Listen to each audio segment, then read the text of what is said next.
In WTF news, we are diving back into part 2 of the despicable minion who is Clive Davis, the agent of chaos, who has been tormenting the music industry and his artists for 60s, decades on decades. And now he has finally met his maker. Of misuse of funds and providing drugs to artists and disc jockeys as part of an alleged payola scandal. We'll come back to that. But this one in particular was called the Dragola scandal, right? That accused Clive Davis and Columbia of using cocaine and trafficking cocaine in what was considered the biggest scandal of the decade. CBS Records, along with Warner, RCA, and other majors, were implicated as heavy users of this system. After Clive officially launched Arista, he would sign several artists such as Aretha Franklin, The Outlaws, Alicia Keys, The Grateful Dead, TLC, and the list goes on. Clive Davis eventually found his way to Sony Music, where he had access to an enormous catalog of music. As Sony's influence grew, so did their control over artists' music rights, even after their passing. Under Davis's leadership, Sony became known for managing the estates of deceased artists, continuing to profit long after the artists were gone. After an artist's death, the music doesn't stop. Sony Music, under Clive Davis's leadership, has maintained control over the music catalogs of some of the most iconic figures in history, like Michael Jackson, Whitney Houston, and Prince.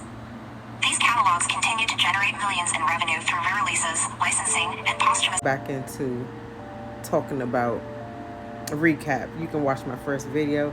It was about Whitney, Janis Joplin, and him and his payola. Now we are going to get into some other artists who actually spoke out about the injustice that they had endured under the reign of said Emperor Clive Davis.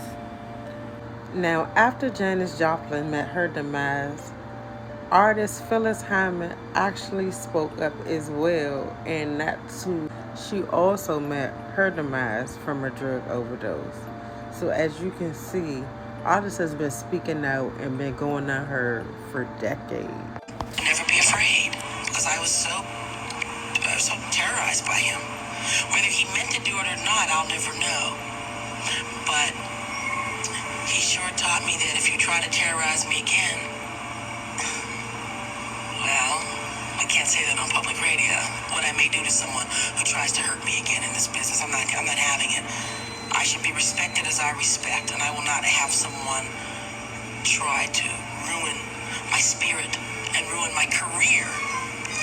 If Clive Davis, if his plan was to destroy my career, it didn't work. Agent of Chaos has trickled down into new generations of music execs who have used the same tactics on their artists.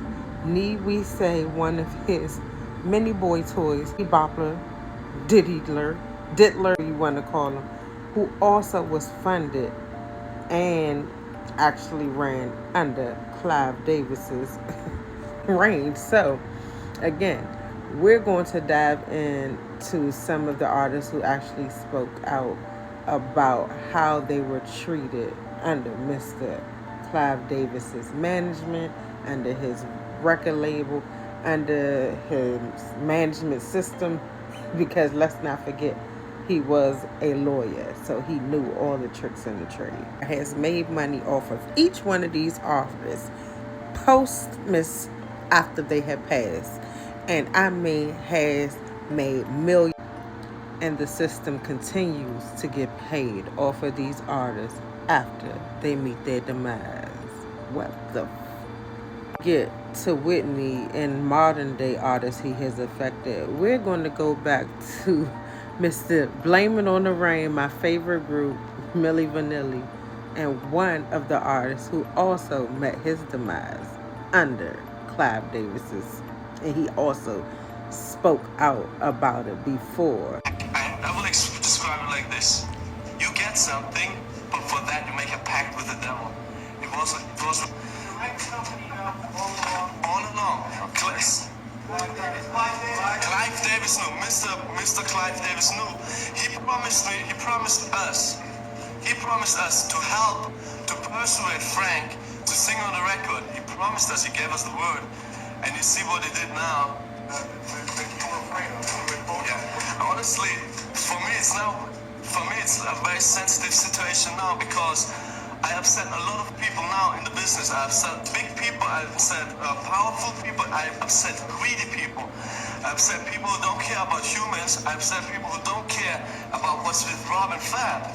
Rest in peace to Rob from Milli Vanilli. But he is only one of many who actually was affected by Mr. Clive Davis. These artists have continued to speak out. He continues to get paid off of their catalogs years and years, generations and generations after these artists are no longer here. And can I say, some of these albums have grossed some of the biggest paydays that made millions and millions off these artists. I talk about Clive Davis without talking about Lisa Left Eye and TLC, who spoke out after being robbed of millions and millions of dollars, and she also met her demise after speaking out. Let's go back down memory lane to this video when Lisa Left Eye spoke about the injustice that she received under Clive Davis and so many of his record labels. Yeah, 10 million albums. How can he be broke? And two, what's coming up with Left Eye Productions? First of all, 10 million albums and how can we be broke? It's kind of, I can't go into everything right now, but trust me, you can sell 10 million albums and be broke if you have greedy people behind you. Turn it around so you don't sell 10 million albums and not be broke. Stick together, learn from our mistakes, and just well, contracts and stuff's kind of hard to handle business when you're stuck in contracts that say certain things. Lisa Left Eye also met her demise in Honduras in a car crash that she was traveling. I guess she was the only one out of 7 people in her car who actually met their demise after speaking out about the injustice. Now, I can't say last but least, but I cannot do a video without talking about Whitney, and this also might go into part 3, but Whitney, Diddy, and how he took and groomed Diddy, but also taught Diddy the tricks in the trade, and you can also see the same blueprint of how artists, or should I say how these music executives' brands are built off the backs or depths of artists.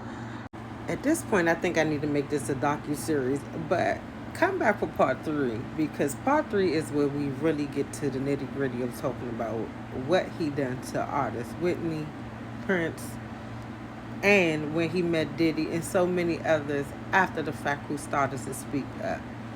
But is everybody quiet about Million Davis?